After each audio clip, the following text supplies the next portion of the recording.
and welcome to the part 1 of Mike Plays Darkest Dungeon. It's a boss new little roguelike game that's just come out on Steam. Been waiting for it for quite some time actually. It's got a really cool art style, but you know, I'm going to go into detail a bit later on. I've decided to skip the tutorial at the beginning of the game because, well, I've done it a few times now, started a few little runs. I'm not going to lie, I've had a little bit of a head start playing it since this morning, but deleted all my files, started the fresh one right now. So let's kick off with just a quest straight off. Starting off with our basic party, who I've renamed to, well, I don't know, Oscar. Looks like Oscar from Dark Souls, so that was an obvious fit for me. This guy just looks like a Ken. These are the two guys you start with. You get these after the very first mission, after the tutorial. You pretty much get them. Anyway, we're going to go into the ruins for just a skirmish mission, which is basically the shortest and easiest type of mission. These are our awards, which we're basically after these more than anything. The oh, what are they called? Either way, it's a currency. I think the I'm not sure what they're called. Anyway, you need these basically purple things to upgrade your town, and gold obviously buys you things. So yeah, I've set up a party. Right, something it doesn't tell you with the tutorial is to buy lots of fire, because darkness is your biggest enemy in the game, surprisingly, and food is very helpful, so always try and take a fair bit of food into each mission, and we're good to go. Yeah, but it's got a really kind of dark and gloomy atmosphere, and that's something I really dig. Really simple to control, quite dark, vicious, punishing gameplay. But yeah, you can either use WASD to move around or just click. I'm just going to click because it's easier. And you basically choose the next room on this map here on the bottom, and then we walk through the corridor of Doom. Okay, this is some kind of treasure. Let's get the Plague Doctor to worship at it.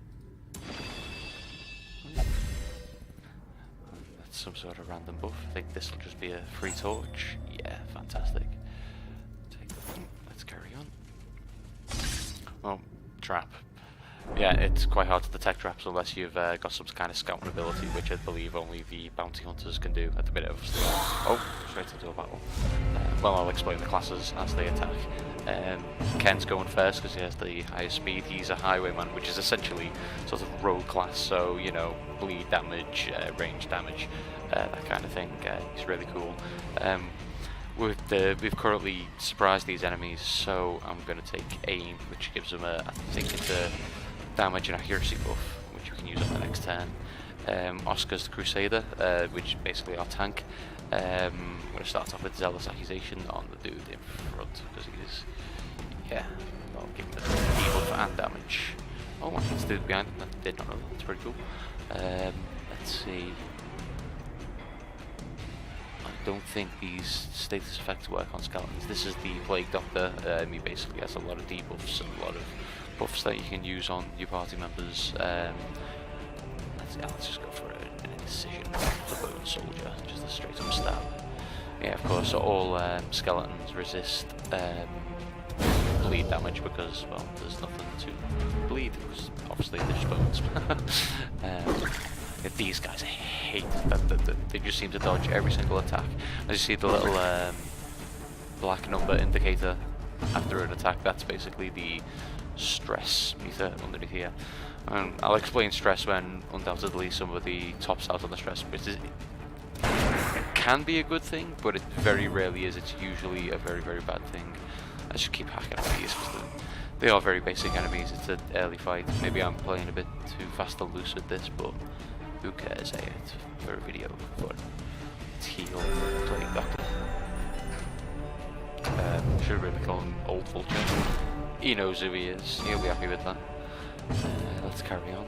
Oscar, Smite the Bone Defender. I was hoping that would take him down, but not quite.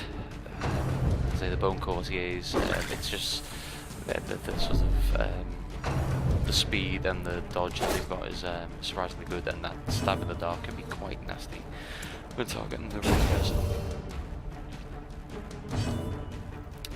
It's inside one. Oh, see what I'm saying? I hate them. But there we go. Easily taken out by Oscar the Crusader. Right, go first. Ken. So I didn't really get a chance to explain Anastasia, or just kind of skip past it, but when we get back to her, I shall explain. But we won't have a chance, so yeah, she's basically at the minute our paladin healer, and she does do some decent damage as well. As I say, you get pretty much all of these. Ooh, don't know how we unlocked scouting there, but we have.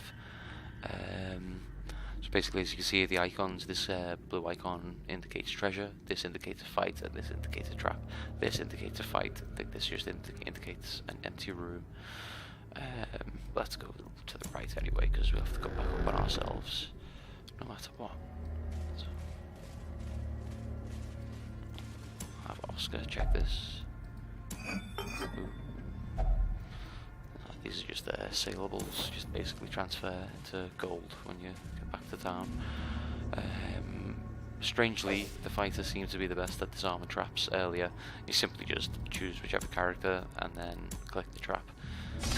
Oh no, obviously he sets it off and damages himself. It gives him more stress, obviously, because nobody likes a trap. Light seems to be going down a little bit actually, so use a torch or two. Pull it back up. Then basically the darkness, as it goes down, it basically gives you a chance of surprising monsters, and obviously it gives you scouting. I see. Do you know what? I really should read what goes on in these games instead of just playing them and going, why am I losing? Let's carry on. Definitely right. Still very nice. Inside. This is fleshy, so these are protein. Accusations all over the place. Let's see. Bring you to the front.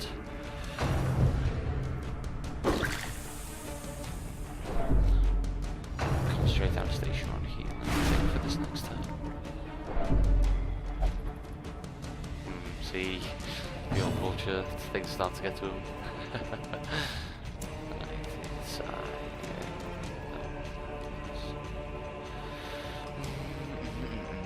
Let's go for a stab.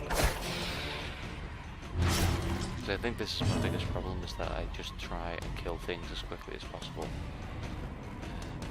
instead of oh wow, oh no, it's kind of a bit of a luck of the draw, but basically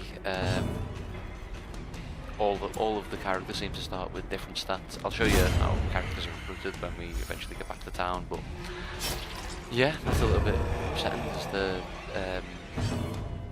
the paladin I had earlier was able to heal the entire party, only for a couple of hit points, but it was very helpful for longer fights. Let's carry on. Let's start this fool. Resist the maybe you could heal yourself this next time. Or heal Oscar actually, that's 5. Let's on this guy. So the problem with these dudes is that they just have such high HP, but there we go. Now, as long as we get a nice round of hits on this guy, it shouldn't be too much of an issue.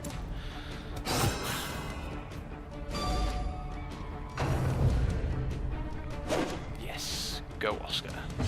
Parrying just like Dark Souls. Heal Oscar again. Let's keep it nice and healthy for the fights that are still to come. Stab that fool in the face. Right, that wasn't too difficult. Ooh, bloody dice, Jester only. So if we get a Jester character, that's awesome. On -1 CRT. That's cool. Dark Bracer. We can wear that. Put that on him. I've actually gotten some good drops from that. That was cool. Right, let's rock and roll. Scout in the next area. Empty room, but 2 treasures and a fight. I might just take the treasures.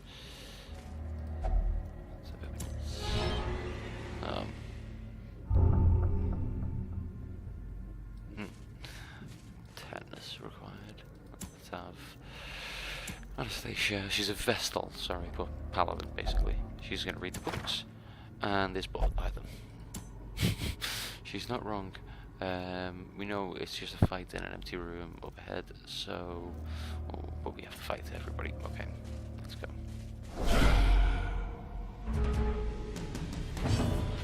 It's only these guys, okay.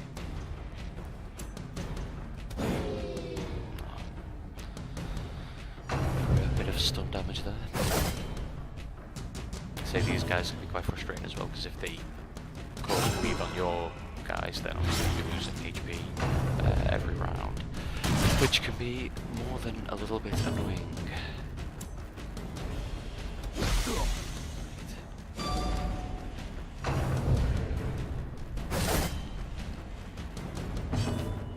Okay, let's keep slashing these fools. Heal on the next round with Anastasia. I hate these attacks that hit everybody.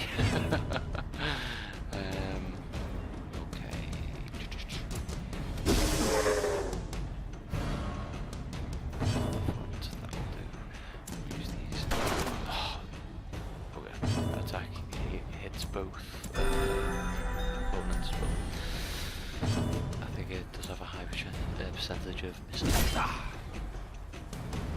Yeah, be able to stand up to a Crusader, so this will just be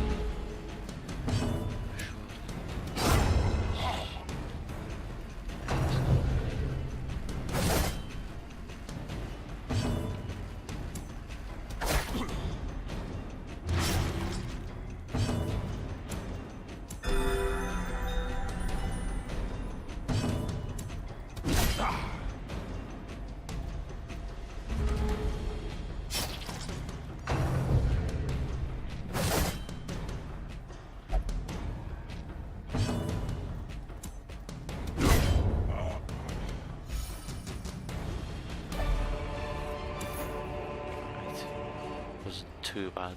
They did a bit of damage, but I think we'll be okay. So if nothing attacks us in here, then we'll just take a bit of time to eat some food.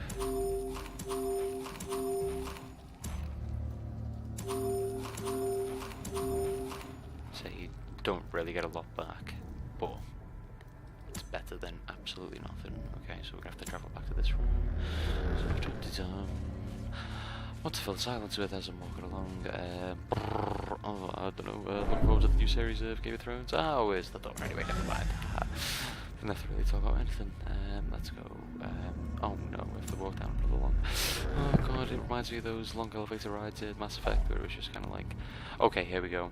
This will happen every so often, just as you're walking around. Basically, as you obviously take time, and you eat food or starve. If you starve, then everyone takes 20% damage and stress damage, which is obviously uncool, but obviously we've got enough food here to just eat 3 food, gain 5% health, which isn't bad. Then everyone maintains the sanity. I'm going to use a couple more torches to pump up the light to carry on.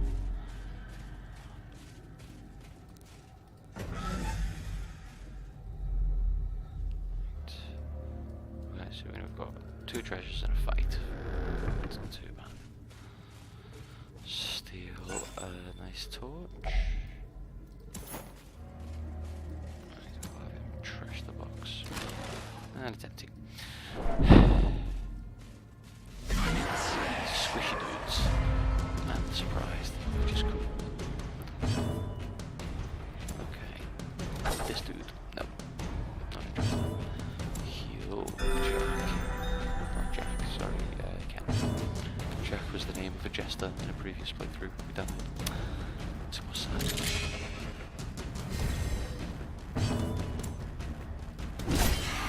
Yeah, take that. Like, these guys can be annoying because they seem to have high dodge, but they're not too much of a problem. It's nice and squishy. Got nice little attacks. But they can cause bleed as well, which sucks. Yeah,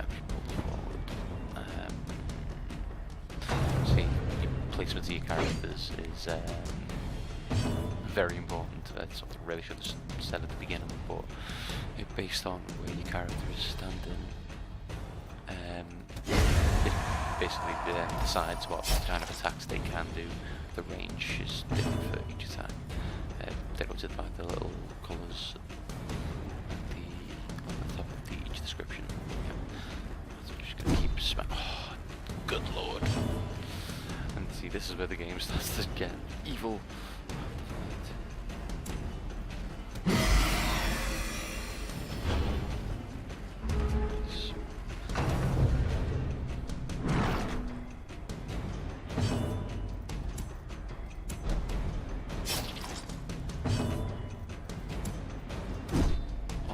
This guy just doesn't want to get hit.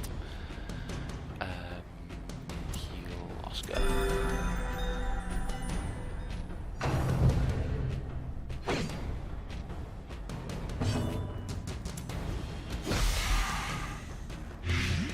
Gave him blight, yes. Blight is damage.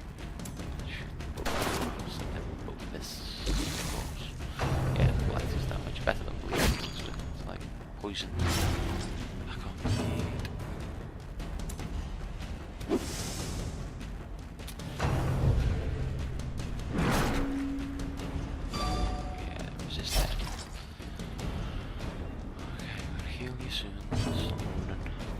I love the little comments that do. Oh, God, Oscar. Stop being a fail. Maybe I should just accuse him of something and then he'll get. Okay. Killed by the blight. Winner. Okay, let's carry on. Stressful incantation, which will give him, quite a heavy stress. Awesome.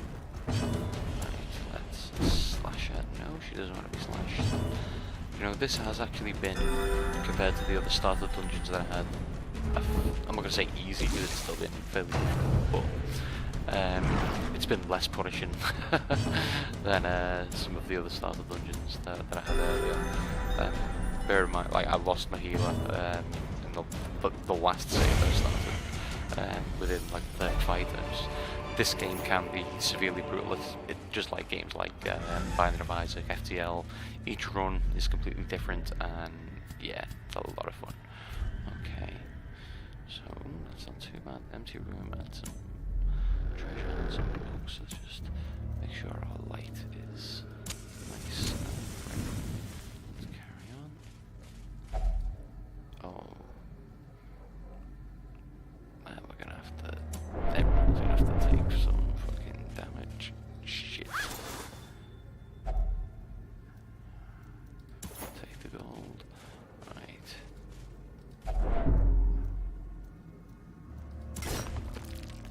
Luckily we bought that shovel at the beginning.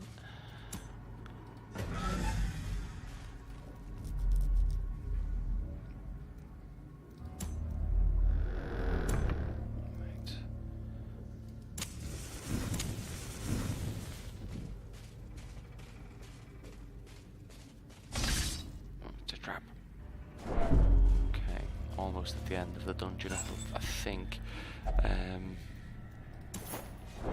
Likely be some sort of boss fight in here, so might as well use another torch. Try and get the jump on whatever is waiting for us. Yeah, that's not too bad. Didn't get the surprise though, which is surprising. The game is fairly evil. Oh God. These guys are nasty. I think we're about to see somebody go insane. And face death at the same time. Yeah, everybody is unhappy. Yeah.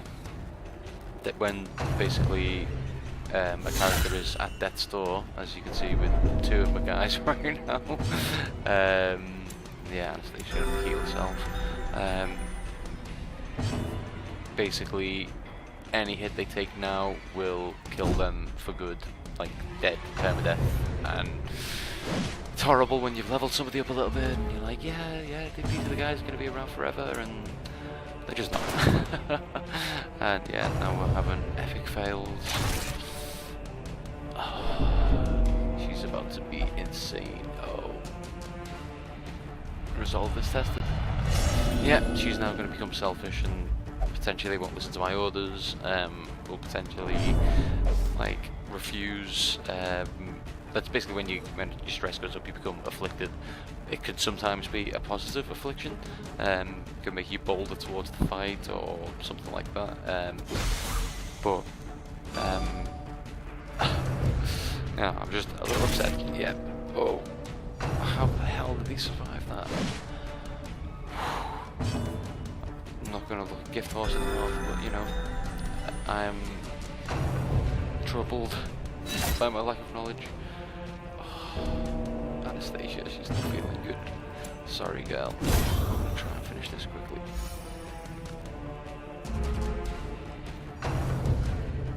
Damn, jump. This is not healthy. No. Once again, how? How did you say? Oh, everyone's feeling a little bit stressed. This expedition is doomed. Maybe I should have left early. So I think that's something that the game encourages, is knowing when to cut and run, which is something that I still haven't quite learned to do. It's like, but you can take the man out of Dark Souls, but you can't take the Dark Souls out of the man. Whew, this could be the first and last episode of this this party. It's not. Just after I was saying how, oh, you know, this has been the nicest playthrough so far, and you know, it's been so nice to me. Yeah, I might try. Oh, and Anastasia is dead. Yep, and Ken is about to be resolved. Yeah, basically, the game's saying, Joe, sometimes it's better to run away. Oh, unfortunately. Warning, team. Complete temporal disruption approaching. Time is now the enemy. Oh dear. Temporal disruption complete. Time flies, as the Romans would say. And although all continues in your world, here time has flown. All adventuring must now cease until you phase with us once more. Will the party survive the dungeon whilst facing the skeletons? And will the old vulture stay stalwart in the face of pure evil? Join us next time on Darkest Dungeon. And just keep telling yourself, it's just a